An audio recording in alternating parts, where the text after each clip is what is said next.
আজ থেকে বহু বছর আগে মানুষ আর দৈত্যদের মধ্যে চলত ভয়ঙ্কর এক যুদ্ধ। রক্ত আর প্রতিশোধে ভরা সেই লড়াই থেমে গিয়েছিল ঠিকই, কিন্তু গল্পটা কখনো শেষ হয়নি। একদিন হঠাৎ করেই আবার খুলে যায় সেই অন্ধকার জগতের দরজা, আর শুরু হয় নতুন এক বিপদের অধ্যায়। এরপর এমন কিছু ঘটে যা জানতে হলে ভিডিওটি একদম শেষ পর্যন্ত দেখতে হবে। আর আজকের movie Jack the giant Slayer. সিনেমাটি শুরু হয় এক অন্ধকার ঝড়ের রাত দিয়ে। বাইরে প্রবল বৃষ্টি এবং বজ্রপাত হচ্ছিল। ঠিক সেই সময় একটি ঘরের ভেতরে আমরা ছোট একটি ছেলেকে দেখতে পাই, যার নাম জ্যাক। জ্যাক এবং তার বাবা একসাথে থাকে। জ্যাকের বাবা একজন কৃষক। জ্যাক তার বিছানায় বসে একা একা তার পুতুলের সাথে খেলা করছিল। আর তখনই তার বাবা এসে জিজ্ঞেস করে, তুমি এখনো ঘুমাওনি? জ্যাক বলে সে ঘুমিয়েছিল, কিন্তু তাকে দানবেরা জাগিয়ে দিয়েছে। জ্যাকের বাবা তাকে বলে, এগুলো বজ্রপাত, দানব নয়। জ্যাক তাকে বলে তার মা বলেছিল বজ্রপাত দানবেরা তৈরি করে। জ্যাক তার বালিশের নিচের থেকে তার মার একটি গল্পের বই বের করে বলে, তুমি কি আমাকে গল্পের বাকি অংশটুকু পড়ে শোনাবে? তার বাবা খুশি মনে তাকে গল্পের বাকি অংশটুকু পড়ে শোনাতে থাকে। তার বাবা তাকে রাজা এরিকের গল্প শোনায়, যেটা তার অনেক পছন্দের ছিল। অনেক অনেক বছর আগে কিছু সন্ন্যাসীরা সরাসরি সৃষ্টিকর্তার কাছে যেতে চায়, স্বর্গের পথ খুঁজে বের করতে চায়। আর সেই পথ খুঁজতে গিয়ে তারা তৈরি করলেন এক জাদুর বীজ, যার ভেতরে লুকিয়ে ছিল অকল্পনীয় ক্ষমতা। সেই বীজ থেকে জন্ম নিল এক বিশাল গাছ, যা মাটি থেকে সোজা আকাশ ছুঁয়ে ফেলল। সেই গাছ বেয়ে সন্ন্যাসীরা উপরে উঠে গেলেন এবং উপরে গিয়ে আবিষ্কার করলেন এক ভয়ঙ্কর সত্য।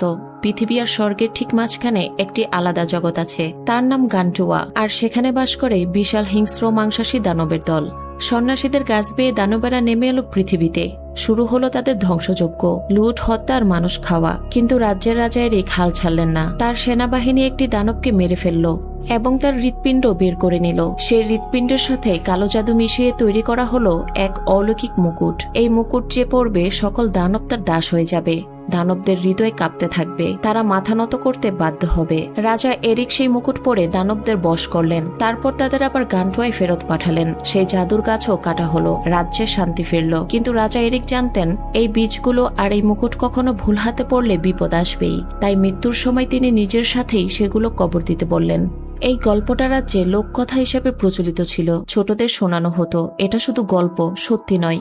কিন্তু বাস্তবে এটা ছিল একদম সত্যিকারের ইতিহাস। অন্যদিকে দেখা গেল জ্যাক যখন তার বাবার কাছে এই গল্প শুনছিল, তখন সেই দেশের রাজকন্যা ইজাবেলও তার মায়ের কাছে একই গল্প শুনছিল। এরপর অনেক বছর কেটে যায়, আর দানবদের গল্প একটা রূপকথা হয়ে রয়ে যায়। কিন্তু সেই বীজ এবং মুকুট আজও মাটির নিচে কোথাও চাপা পড়ে আছে, যার কথা খুব অল্প মানুষই জানে। এরপর আমরা দেখতে পাই জ্যাক এখন বড় হয়ে গেছে। একদিন জ্যাকের চাচা তাকে একটি ঘোড়া দেয় বিক্রি করার জন্য। সেই ঘোড়াটি নিয়ে সে শহরে আসে। এখানে এসে সে দেখে রাজা এরিক এবং সেই দানবদের পুরনো লোককথার সেই বিখ্যাত গল্প নিয়ে একটি মঞ্চনাটক হচ্ছে। ঠিক সেই ভিড়ে সে একটি মেয়েকে দেখতে পায়, যে দেখতে অপরূপ সুন্দরী ছিল। কিন্তু মেয়েটি সাধারণ কেউ নয়, সে আসলে রাজ্যের রাজকুমারী ইজাবেল। ছদ্মবেশে প্রাসাদ ছেড়ে বেরিয়েছেন একটু মুক্ত বাতাস খেতে। একটু পরেই কিছু বকাটে ছেলে মেয়েটিকে উত্ত্যক্ত করতে শুরু করে। জ্যাক তা দেখে এগিয়ে যায়, বাধা দেয় এবং মারও খায়। এর মধ্যেই রাজকুমারী ইজাবেলকে খুঁজতে রাজার সৈন্যরা চলে আসে এবং তারা রাজকুমারী ইজাবেলকে ঘোড়ায় তুলে নিয়ে যায়। আর তখনই জ্যাক বুঝতে পারে মেয়েটি আসলে কে ছিল। এদিকে জ্যাকের প্রথম দেখাতেই রাজকুমারী ইজাবেলকে ভালো লেগে যায়, আর ইজাবেলও জ্যাককে প্রথম দেখায় পছন্দ করে ফেলে। কিন্তু রাজা ইজাবেলের বিয়ে ঠিক করেছে রেড্রিকের সাথে। রাজার যেহেতু কোনো ছেলে ছিল না, তাই ইজাবেলকে বিয়ের পর রেড্রিকই হবে পরবর্তী রাজা। তবে ইজাবেল কিন্তু এই রেড্রিককে মোটেও পছন্দ করত না। ইজাবেল নিজের জীবনকে এত সহজে নষ্ট করতে চায় না। সে দেশ বিদেশে ঘুরে বেড়াতে চায়, কিন্তু তার বাবা মানে রাজা তার কথা শোনে না। ইজাবেল এই কারণে বেশ দুঃখী ছিল। এদিকে রাজপ্রাসাদে চলছে ভিন্ন এক নাটক। রেড্রিক মানে যার সাথে ইজাবেলের বিয়ে হওয়ার কথা ছিল, সে যখন তার বন্ধুর সাথে লাইব্রেরিতে যাচ্ছিল, তখন সে রাস্তায় একটি পাদ্রীকে দেখতে পায়। আর সেই পাদ্রী তাদেরকে দেখে তাড়াহুড়ো করে সেখান থেকে পালিয়ে যায়। রেড্রিক লাইব্রেরিতে ঢুকে দেখে সেখানে সবকিছু এলোমেলো হয়ে আছে। সে তাড়াতাড়ি একটি বই খুলে দেখে, কিন্তু সেই বইয়ের ভেতরে যা ছিল সেটা নেই। এবার রেড্রিক একটা ফুলদানি বের করে, সেখানেও সে কিছু একটা লুকিয়ে রেখেছিল, সেটা সেখানেই আছে। এখানে আমরা একটা মুকুট দেখতে পাই। আসলে এটা সেই মুকুটটাই যেটা আজ থেকে কয়েক হাজার বছর আগে রাজা এরিক তৈরি করেছিল, যা একটি দানবের হৃৎপিণ্ড আর তন্ত্রমন্ত্র দিয়ে তৈরি করা হয়েছিল। সে বুঝতে পারে সেই পাদ্রী জাদুর বীজ চুরি করে নিয়ে গেছে। তবে সৌভাগ্যক্রমে বা দুর্ভাগ্যক্রমে জাদুর মুকুটটি খুঁজে পায়নি, তাই সেটি রয়ে গেছে। কিন্তু এই জাদুর বীজ আর মুকুট তার কাছে কিভাবে আসলো? এগুলো তো রাজা এরিকের কবরে থাকার কথা। তারপর আমরা জানতে পারি রেড্রিকের মাথায় চলছে এক ভয়ঙ্কর পরিকল্পনা। সে দানবদের দাস বানাবে, তারপর তাদের দিয়ে পুরো পৃথিবী দখল করবে। তাই সে রাজা এরিকের কবর খুঁড়ে সেই মুকুট এবং জাদুর বীজ বের করেছিল। রেড্রিক সেই পাত্রীকে খুঁজতে লোক পাঠায়। এদিকে সেই পাত্রী তখন শহর থেকে পালাতে পারছিল না, কারণ শহরের চারদিকে রেড্রিকের সৈন্যরা পাহারা দিচ্ছিল। ঠিক তখনই সে পাত্রী জ্যাকের পথে পড়ে। সে জানে যে কোনো মুহূর্তে সে ধরা পড়বে, তাই জ্যাককে তার ঘোড়াটি কেনার প্রস্তাব দেয়। পাত্রী বলে, তুমি তোমার ঘোড়াটি আমাকে দিয়ে দাও, বিনিময়ে আমি তোমাকে অনেক টাকা দেব। কিন্তু জ্যাক বলে, তুমি তো একজন পাত্রী, তোমার কাছে টাকা আসবে কি করে? পাত্রী এবার জ্যাককে সেই জাদুর বীজগুলো দেয় এবং বলে, তুমি এগুলো নিয়ে সুরক্ষিতভাবে নগরের বাইরে থাকা চার্চে যাও, ওখানে গেলেই তুমি তোমার টাকা পেয়ে যাবে। তবে সাবধান, ভুলেও এই বীজগুলো জলে ভিজতে দিও না, তাহলে কিন্তু সর্বনাশ হয়ে যাবে। জ্যাক জানত না যে এই বীজগুলো সেই বীজ যার কথা সেই রূপকথার গল্পে শুনেছিল। সে পাদ্রির কথা বিশ্বাস করে নেয় এবং পাদ্রিকে ঘোড়া দিয়ে দেয়। এদিকে রেড্রিকের সৈন্যরা যখন দেখে পাদ্রি ঘোড়া নিয়ে পালাচ্ছে, তখন তারা পাদ্রিকে ধরে ফেলে, কিন্তু তার কাছে রেড্রিক বীজগুলো পায় না। রেড্রিক জিজ্ঞেস করে বীজগুলো কোথায়। পাদ্রি মুখ খোলে না। সে বলে, তোমার উচিত ছিল সেগুলোকে কবরেই রেখে দেওয়া, আমরা কখনোই তোমার এই কুৎসিত পরিকল্পনা সফল হতে দেব না। রেড্রিক রাগে পাদ্রিকে হত্যা করে। এদিকে জ্যাক বাড়ি ফিরে আসে এবং তার চাচাকে সব কথা জানায়। তখন তার চাচা খুবই রেগে যায়। সে বলে, ঘোড়ার বদলে কয়েকটা বীজ নিয়ে এসেছো, তোমাকে ওই পাত্রীগুলো বোকা বানিয়েছে। সে রাগে বীজগুলো ছুঁড়ে ফেলে দেয়। তখন একটা বীজ কাঠের ফাঁকা দিয়ে মাটিতে পড়ে যায়। জ্যাক পরে ফেলে দেওয়া বীজগুলো কুড়িয়ে রাখে, কিন্তু ওই একটা বীজ সে দেখতে পায় না, সেটা ওখানেই পড়ে থাকে। ওদিকে প্রাসাদের রাজকুমারী ইজাবেল সবার চোখ ফাঁকি দিয়ে প্রাসাদ থেকে পালিয়ে যায়, কিন্তু মাঝ রাস্তায় বৃষ্টি শুরু হয়। সে ভিজতে ভিজতে রাস্তার মাঝে একটি বাড়ি দেখতে পায়। সে উপায় না পেয়ে আশ্রয়ের আশায় বাড়ির দিকে এগিয়ে যায়, আর সে বাড়িটা ছিল জ্যাকের। জ্যাক ইজাবেলকে দেখে চিনে ফেলে, আর ইজাবেলও জ্যাককে দেখে বুঝে যায় এটা সেই ছেলেটা যে তাকে নাটক দেখার সময় খারাপ লোকগুলোর হাত থেকে বাঁচিয়েছিল। জ্যাক তাকে সম্মানের সাথে স্বাগত জানায়, নিজের ছোটবেলার প্রিয় গল্পের বইটা তার হাতে দেয়, বলে, এই বইয়ে তুমি কিছু অ্যাডভেঞ্চারের গল্প পাবে রাজকুমারী। ইজাবেল হাসেন এবং বলেন, আমার নাম ইজাবেল, আমাকে ইজাবেল বলেই ডাকবে। আর এই গল্পগুলো তিনিও ছোটবেলা থেকে শুনে এসেছেন। এদিকে বৃষ্টির জল বাড়ির ভাঙা ছাদ পেয়ে নিচে পড়তে থাকে, আর সেই জল গিয়ে স্পর্শ করে মেঝের নিচে পড়ে থাকা সেই জাদুর বীজটিকে, যেটা তার চাচা ছুঁড়ে ফেলে দিয়েছে।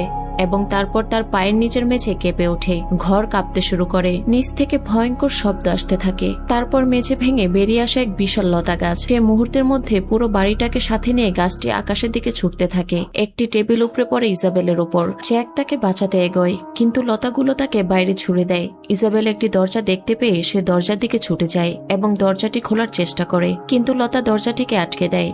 ইজাবেল ঘরের ভেতরেই আটকা পড়ে যায়। জ্যাক তাকে বাইরে বের করার অনেক চেষ্টা করে, কিন্তু তাকে বের করতে পারে না। গাছটি এত দ্রুত বাড়ছে যে কয়েক সেকেন্ডেই ঘরটা হাজার হাজার মিটার উপরে চলে যায়। একসময় জ্যাক সেই গাছ থেকে পড়ে যায়, আর গাছটি সোজা আকাশের দিকে উঠে যায়। পরদিন সকালে জ্যাকের যখন জ্ঞান ফিরে, সে দেখতে পায় রাজার সৈন্যরা এসেছে। সামনে দাঁড়িয়ে আছে রাজা নিজে, রাজকুমারী নেই, আর পাশে একটি বিশাল গাছ আকাশ ছিঁড়ে উপরে উঠে গেছে। তারা ভাবে জ্যাক হয়তো রাজকুমারীর সাথে কিছু করেছে। তখন জ্যাক তাদের সব খুলে বলে। রাজার মাথায় যেন আকাশ ভেঙে পড়ে, কিন্তু তিনি মাথা ঠান্ডা রাখেন এবং তার সব থেকে সাহসী সেনাপতি এলমন্ডকে আদেশ দেয় তার একদল সাহসী সৈন্য নিয়ে রাজকুমারীকে উদ্ধার করতে যেতে। তখন রেড্রিক বলে সেও যাবে। সে রাজাকে বলে, আমি রাজকুমারীর জীবন বাঁচিয়ে তার কাছে প্রমাণ করতে চাই আমি তার যোগ্য, কিন্তু তার উদ্দেশ্য ইজাবেলকে বাঁচানো নয়। তার আসল লক্ষ্য গান্টুয়ায় পৌঁছে সেই দানবদের দাস বানানো। এখানে জ্যাকও তাদের সাথে যাওয়ার কথা বলে। এরপর তারা সময় নষ্ট না করে ধীরে ধীরে গাছ বেয়ে উপরে উঠতে শুরু করে। তারা অনেক বাধার সম্মুখীন হয়। পথে ঝড়, বজ্রপাত শুরু হয়। একটি বিদ্যুৎ সরাসরি এক সৈন্যের উপরে পড়ে। সৈন্যটি মারা যায় এবং নিচে পড়ে যায়। তার সাথে আরো কিছু সৈন্য তার সাথে বাধা দড়ির টানে ঝুলে পড়ে এবং রেড্রিকের কাছে সাহায্য চায়, কিন্তু রেড্রিক তার সঙ্গীকে দড়ি কেটে দেওয়ার আদেশ দেয়। নির্দয়ভাবে দড়ি কেটে দেয়া হয়। তারা উপর থেকে পড়ে যায়। এলমন্ড উপর থেকে জিজ্ঞেস করে নিচে কি হচ্ছে। তখন রেড্রিক বলে দড়ি ছিঁড়ে গেছে এবং তারা সবাই নিচে পড়ে গেছে। রেড্রিক শুধু লোভী নয়, সে নিষ্ঠুর ও ভয়ঙ্কর। অবশেষে যারা বেঁচে ছিল তারা অনেক কষ্টে উপরে পৌঁছে যায়। জ্যাকের ঘুম ভাঙার পর সে দেখে ভোর হয়ে গেছে। জ্যাক উপরে উঠে দেখে তারা মেঘের উপরে, এবং পেছন ফিরে তাকাতেই তার চোখ কপালে উঠে যায়। মেঘের ওপর এক বিশাল জগৎ গান্টুয়া। ছোটবেলায় সেই রূপকথার গল্প সত্যি হয়ে সামনে দাঁড়িয়ে আছে। তারা জ্যাকের ঘর খুঁজে ইজাবেলকে না পেয়ে গান্টুয়ায় প্রবেশ করে, কিন্তু তারা জানতো না যে সেখানে দানবেরা থাকে। তারা সবাই রাজকুমারীর খোঁজ করতে থাকে। তখন রেড্রিক জ্যাককে একা পেয়ে মেরে ফেলার ভয় দেখায় এবং তার থেকে বাকি জাদুর বীজগুলো নিয়ে নেয়। তবে জ্যাক চালাকি করে একটা বীজ নিজের কাছে রেখে দেয়। পথেই আলমন্ড মাটিতে তাজা পায়ের ছাপ দেখতে পায় এবং বুঝে যায় ইজাবেল এখানে এসেছে এবং সে নিচে যায়নি, মানে তিনি এখানেই কোথাও আছে। তারা একটু সামনে যেতেই সামনের দৃশ্য দেখে সবার বুকের ভেতর একটা মোচড় দিয়ে ওঠে। বিশাল বিশাল পাহাড়, সুন্দর ঝর্ণা, আকাশ ছোঁয়া গাছ, এই জগৎ যেন প্রত্যাশার চেয়েও বড় এবং সৌন্দর্যের চেয়েও ভয়ঙ্কর। তারা সামনে আগায়। পথে গাছের গায়ে ইজাবেলের রেখে যাওয়া চিহ্ন পাওয়া যায়। জ্যাক মাটিতে কুড়িয়ে পায় সেই বইটা যেটা সে ইজাবেলকে দিয়েছিল, আর গাছের ভাঙা ডালপালা দেখে বোঝা যায় যে বিশাল কিছু একটা তাকে তুলে নিয়ে গেছে। তারা দুই দলে বিভক্ত হয়ে ইজাবেলকে খুঁজতে বের হয়। একদিকে অ্যালমন্ড আর জ্যাকের দল, অন্যদিকে রেড্রিকের দল। কিছুক্ষণ খোঁজার পর জ্যাক আর তার সঙ্গীরা একটি ছোট পুকুরের কাছে আসে। সেখানে মোটা তাজা ভেড়ার পাল জল খাচ্ছিল। তারা ক্ষুধার্ত থাকায় একটি ভেড়া ধরতে এগিয়ে যায়, আর তখনই ভুলবশত একটি লুকানো ফাঁদ সক্রিয় হয়ে যায়। আলমন্ডও একটুর জন্য বেঁচে যায়, কিন্তু জ্যাক আর ক্রাউ জালে আটকে পড়ে। জ্যাক ছুরি বের করে জাল কাটতে শুরু করে। অ্যালমন্ডও দড়ি কাটার চেষ্টা করছে, কিন্তু ঠিক তখনই চারদিকের পরিবেশ বদলে যায়। সব কাক আতঙ্কে উড়ে যায়। ভেড়ার পাল ছুটতে শুরু করে। তারা কোনো মতে জাল থেকে বেরিয়ে আসতে না আসতেই জঙ্গলের ভেতর থেকে এক বিশাল দানব বেরিয়ে আসে। তার পায়ের প্রতিটি কদম মাটি কাঁপিয়ে দেয়। তারা দানবের সাথে লড়ার চেষ্টা করে, কিন্তু কোনো লাভ হয় না। দানবটি অ্যালমন্ড আর ক্রাউকে তুলে নিয়ে চলে যায়। জ্যাক জলের মধ্যে লুকিয়ে থাকায় বেঁচে যায় এবং সে দানবের পিছু নেয়, কারণ দানব যেদিকে যাচ্ছে ইজাবেলও নিশ্চয়ই সেদিকেই আছে। এদিকে রেড্রিক তার দুই সঙ্গীকে নিয়ে একটি পাহাড়ের কিনারায় এসে পৌঁছায়। তার এক সঙ্গী বলে এভাবে খুঁজতে থাকা বৃথা, অন্য পথে যাওয়া উচিত। সে সামনে এগোতে চায়, আর তখনই রেড্রিক তার চাল চালে। সে চিৎকার করে বলে, দেখো ওই তো ইজাবেল।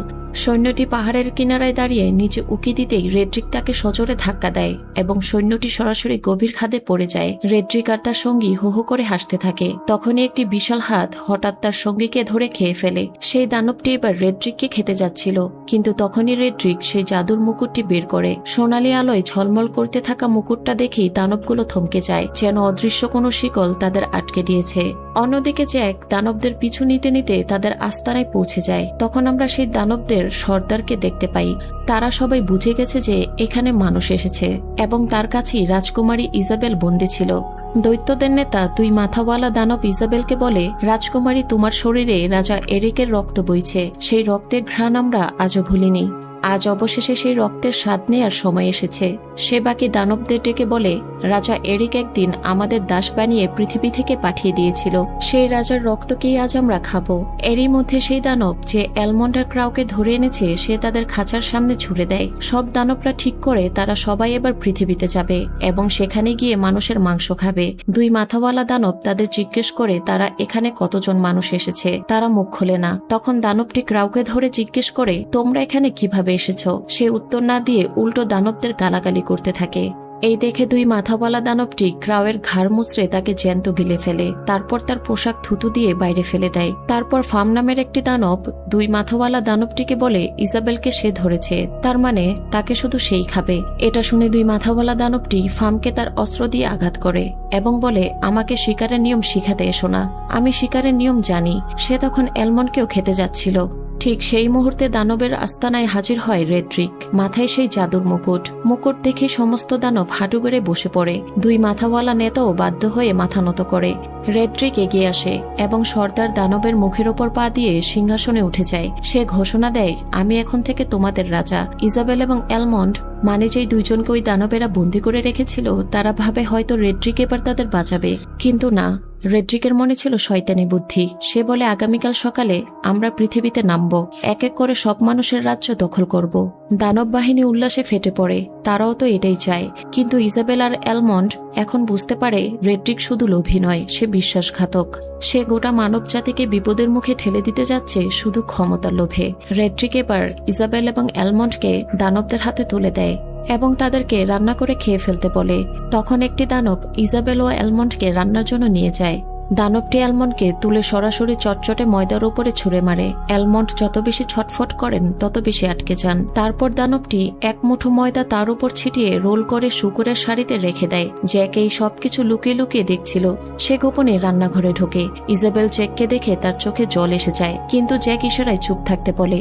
সে ইজাবেলের খাঁচার তালা খোলার চেষ্টা করে কিন্তু পারে না। তখন ইজাবেল বলে, আগে অ্যালমন্ডকে বাঁচাও। জ্যাক দ্রুত অ্যালমন্ডের কাছে পৌঁছায়, ছুরি বের করে তাকে সেই চটচটে ময়দা থেকে আলাদা করতে শুরু করে। ঠিক তখনই দানব কিছু ছুচালো কাঠি নিয়ে ফিরতে শুরু করে। জ্যাক দ্রুত ছুরিটা অ্যালমন্ডের হাতে দিয়ে নিজে লুকিয়ে পড়ে।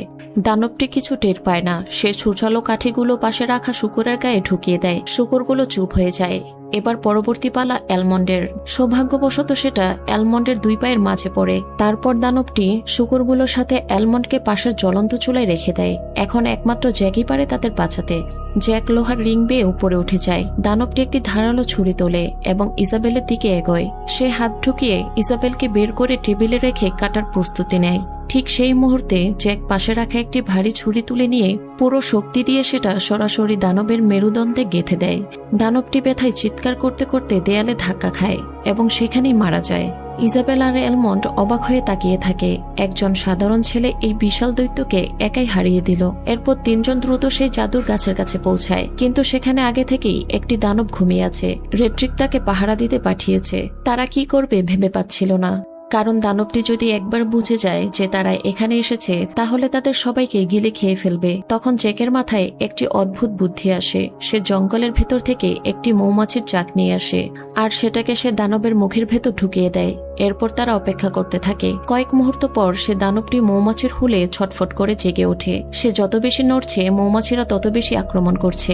দানবটি ঘাবড়ে গিয়ে এদিক ওদিক ছোটাছুটি শুরু করে পাহাড়ের কিনারায় পৌঁছে যায়। এক মুহূর্তের জন্য মনে হয় সে হয়তো বেঁচে যাবে। সে হেলমেট খুলে ফেলে, কিন্তু ঠিক তখনই একটি মৌমাছি সরাসরি উড়ে এসে তার নাকে হুল ফোটায় এবং দানবটি নিয়ন্ত্রণ হারিয়ে সরাসরি নিচে পড়ে যায়।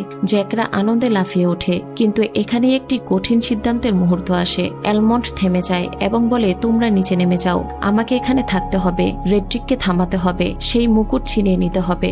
জ্যাক তাকে নিজের ছুরি দিয়ে ইজাবেলকে নিয়ে গাছ বেয়ে নামতে শুরু করে।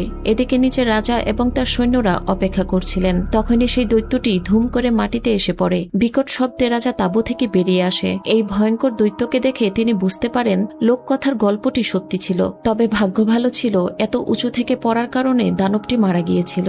রাজা বুঝে যায় দানবেরা এবার নিচে নেমে আসতে পারে। তারা একবার নিচে নেমে আসলে পৃথিবীর সব মানুষদের তারা খেয়ে ফেলবে। তাই রাজা একটি কঠিন সিদ্ধান্ত নেন। মেয়েকে হারানোর বেদনা বুকে চেপে তিনি জেনারেলকে আদেশ দেন গাছটি কেটে ফেলতে। সৈন্যরা বিশাল লোহার পেরেক গাছে গেঁথে দেয়, মজবুত হুক লাগায়, ঘোড়া দিয়ে টানতে শুরু করে। ধীরে ধীরে সেই বিশাল গাছটি শিকড় সহ পড়তে শুরু করে। ওপরে জ্যাক আর ইজাবেল তখনও গাছ বেয়ে নিচে নামছিল। ঠিক তখনই হঠাৎ গাছটি দুলতে শুরু করে। নিচে তাকাতেই তারা ঘাবড়ে যায়, গাছটি বেকাবু হয়ে যাচ্ছে। জ্যাক বিষয়টা বুঝতে পেরে ইজাবেলকে শক্ত করে ধরে এবং একটি ঝুলন্ত ডাল আঁকড়ে ধরে। দুজনে দুলতে দুলতে দ্রুত নিচে নামতে থাকে। শেষ পর্যন্ত খড়কুটার স্তূপে পড়ে তাদের গতি কমে এবং দুজনে নিরাপদে নিচে নেমে আসে। এদিকে রেড্রিক দানবদের বাহিনী নিয়ে গাছটির কাছে চলে আসে এবং পৃথিবীতে নামার প্রস্তুতি নিতে থাকে। তখনই অ্যালমন্ড আচমকা রেড্রিকের ওপর আক্রমণ করে। সেখানে তাদের মধ্যে মারপিট হয় আর রেড্রিকের পকেট থেকে সেই বীজের থলিটা পড়ে যায়, যেটা সে জ্যাকের কাছ থেকে নিয়েছিল। অ্যালমন্ড এবার রেড্রিককে মেরে ফেলে। রেড্রিকের মৃত্যুর সাথে সাথে মুকুটের জাদুও শেষ হয়ে যায়। কিন্তু গল্প এখানে শেষ নয়। অ্যালমন্ড মুকুট নিতে এগিয়ে যায়, কিন্তু তখনই গুহার ছাদ ভেঙে পড়ে এবং দুই মাথাওয়ালা দানব তার আগেই মুকুটটা তুলে নেয়। সে সেটা নিজের দুটি আঙুলে পরে নেয় আর বলে, এখন থেকে আমি নতুন রাজা। বাকি দানবরা তার সামনে হাঁটু গেড়ে বসে পড়ে। অ্যালমন্ড দেখে পৃথিবীতে ফেরার একমাত্র গাছটি ভেঙে পড়ছে।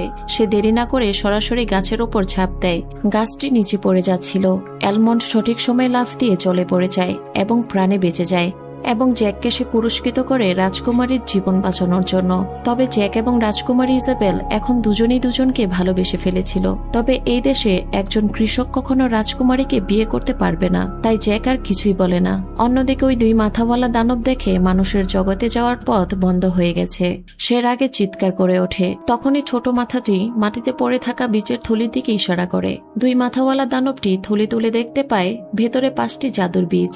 সে এক ফুয়ে সেগুলো জলের মধ্যে ছুড়ে দেয়। মুহূর্তের মধ্যে মাটি ফেটে বিশাল গাছ বেরিয়ে আসে। দুই মাথাওয়ালা দানব আদেশ দেয় আর সাথে সাথে সমস্ত দানব সেই গাছ বেয়ে পৃথিবীর দিকে নামতে শুরু করে। নিচে তখন জ্যাক তার ঘোড়াকে দেখতে পেয়ে তার সামনে যায় এবং হঠাৎ তার চোখ ঘোড়ার খাবার জলের দিকে পড়ে। সে দেখতে পায় আকাশ থেকে বিশাল বিশাল ছায়া নামছে। সে আকাশের দিকে তাকাতেই দেখে গাছ বেয়ে দানবের দল পৃথিবীর দিকে নেমে আসছে। সে বুঝে যায় দানবেরা এখন পৃথিবীতে আক্রমণ করবে। এক মুহূর্ত নষ্ট না করে জ্যাক ঘোড়ায় চড়ে ছুটে চলে রাজাকে সতর্ক করতে। রাজা তার সৈন্যদের নিয়ে প্রাসাদের দিকে ফিরে যাচ্ছিল। তারা ভেবেছিল বিপদ কেটে গেছে। জ্যাক চিৎকার করতে থাকে, দানবরা আসছে। কিন্তু রাজা তার কথা শুনতে পারছিল না। সে ওখানে পৌঁছানোর আগে দানবরা পৃথিবীতে চলে আসে। তখন রাজার কানে ঘণ্টা বাজানোর শব্দ আসে এবং সে বলতে থাকে এটা শেষবার সে কবে শুনেছিল। তারপর সে বুঝতে পারে সে এই ঘণ্টার শব্দ কখনো শুনেনি। ঠিক তখনই পেছনের জঙ্গল থেকে ধুম করে বেরিয়ে আসে দানবের দল। তারা যেদিকে যাচ্ছে সেদিকে সবকিছু তছনছ হয়ে যাচ্ছে। এক দানব রাজার সৈন্যর জেনারেলকে ধরে জ্যান্ত গিলে ফেলে। ঘোড়ায় চড়া মানুষরাও তাদের গতির সামনে পালাতে পারছে না। বিশাল এই দানবের সামনে তারা পিঁপড়ার চেয়েও ছোট। তখনই এক গোলমুখ দানব পাশের একটি বায়কুল থেকে পাখা ভেঙে নেয় এবং রাজকুমারীর দিকে সজোরে ছুঁড়ে মারে। সেটা মাটিতে পড়ে সবকিছু চুরমার করে দেয়। রাজার মাথার মুকুটও পড়ে যায়। তারা খুব জোরে ঘোড়া ছুটিয়ে প্রাসাদের দিকে এগিয়ে যায়। প্রাসাদে থাকা সৈন্যরা রাজার সেনাবাহিনীকে আসতে দেখে এবং দ্রুত যুদ্ধের প্রস্তুতি নেয়। তারা সবাই পৌঁছে যায়। অ্যালমন্ড, যিনি কিছুক্ষণ আগেই রেড্রিকের সাথে জীবন মরণ লড়াই করে ফিরেছেন, সাথে সাথে সব সৈন্যকে একত্রিত করেন। তার আদেশে চলে তেল ঢেলে দেয়া হয়। দানবরা কাছে আসলেই আগুন ধরিয়ে দেয়া হবে। অ্যালমন্ড দ্রুত দুর্গের দরজা বন্ধের আদেশ দেন, কিন্তু জ্যাক তখনও বাইরে। এদিকে দানবগুলো খুব তাড়াতাড়ি প্রাসাদের কাছে চলে আসে। জ্যাক কোনো মতে ঘোড়াসহ লাফ দিয়ে প্রাসাদের ভেতরে চলে আসে, কিন্তু তখনই দানবদের সর্দার প্রাসাদের দরজাটা ধরে ফেলে। অ্যালমন্ড সাথে সাথে তার উপর হামলা করে। দানবটি পিছলে সরাসরি জলে পড়ে যায়। তখন ওই জলে তীর মেরে আগুন ধরিয়ে দেয়া হয়। ফলে দানবদের সর্দার আর উপরে উঠে আসতে পারছিল না। কিন্তু আশ্চর্যের বিষয় ছিল নিজের দানব বাহিনী তাকে বাঁচাতে এগিয়ে আসে না। তারা দাঁড়িয়ে দাঁড়িয়ে দেখতে থাকে, কারণ সে মুকুট সহ পড়ে গেছে। মুকুটের শক্তিতর প্রভাব আর নেই। তারা এখন জলের নিচে থাকা দানবের দাস নয়, কিন্তু জলের নিচে থাকায় আগুন তার কিছুই করতে পারেনি। দুই মাথাওয়ালা দানব জলের নিচ দিয়ে সুড়ঙ্গের পথে প্রাসাদের ভেতরে ঢুকে পড়ে। দুর্গের বাইরে দানবদের সাথে মানুষদের যুদ্ধ চলছে। দানবরা বিশাল লোহার হুক ছুঁড়ে দরজাটিকে টানতে থাকে। একদিকে ছিল রাজার সৈন্যরা, আরেকদিকে ছিল সব দানবেরা। অ্যালমন্ডের আদেশে সৈন্যরা ক্রসবোর তীরের রশি বেঁধে দরজা ধরে রাখার চেষ্টা করছে। এরই মধ্যে সব দানবদের উপর তীর চালানো হয়, যার ফলে অনেক দানব মারা যায়। তখন একজন দানব এগিয়ে এসে ওই তীর মারার যন্ত্রটি ভেঙে ফেলে।